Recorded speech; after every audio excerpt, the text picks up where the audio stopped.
मी Aparna Hardikar, BSc BEd MA Sanskrit आहे.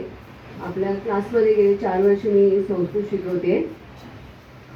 यावर्षीचे सगळे विद्यार्थी खूपच छान आहेत. मी पहिल्या 2 दिवसातच स्वतः सरांना हे माझा अभिप्राय दिला होता की ह्या वर्षीचे जे विद्यार्थी आहेत त्यांच्यामध्ये भरपूर पोटेन्शियल आहे. खूप छान त्यांचं अक्षरसुद्धा चांगलं आहे, लेखनसुद्धा चांगलं आहे. काही महत्त्वाच्या मी टिप्स मुलांनाही देते, आजही सांगणार आहे. संस्कृत हा विषय आपण मार्कांच्या विचार करूनच हा विषय घेतलेला असतो, कारण संस्कृत विषयामध्ये जास्तीत जास्त स्कोर होणार आहे. त्याच्यामुळे टक्केवारी माझी 10वीतली वाढणार आहे. तर ही टक्केवारी वाढण्यासाठी आम्ही नक्कीच तुम्हाला मदत करणार आहोत. पण काही मुलांना सुद्धा काही गोष्टी करणे हे आवश्यक आहे. सगळ्यात पहिली गोष्ट म्हणजे सराव करणे.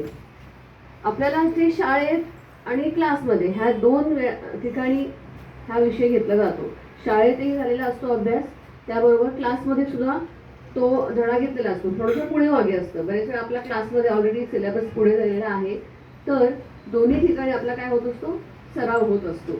त्याचबरोबर प्रत्येक वेळी आपण त्या मुलांना माहिती दिलेली असते किंवा व्याकरणाच्या दृष्टीने काही महत्त्वाचे मुद्दे मी त्यांना लिहून दिलेले आहेत आणि त्याचा मी सराव सतत घेत असते. तुम्ही त्यांच्या जर ट्युशनची आपली वही बघितली तर त्या ठिकाणी मी त्यांचे छोटे छोटे टेस्ट घेतलेले आहेत आणि त्यांना तिथे त्यांच्या चुका दाखवून दिलेल्या आहेत.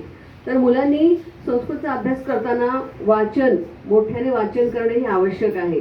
वाचन करण्याबरोबर त्याचबरोबर त्यांचे शुद्ध लेखन ही करणे आवश्यक आहे. तुम्ही त्यांचे पेपर बघितले असतील तर शुद्ध लेखनामधल्या चुका झाल्यामुळे त्यांचे मार्क गेलेले आहेत. त्यांना वाटते की त्यांनी बरोबर परफेक्ट सगळे उत्तर लिहिलेली आहेत, पण साधा नुसता एक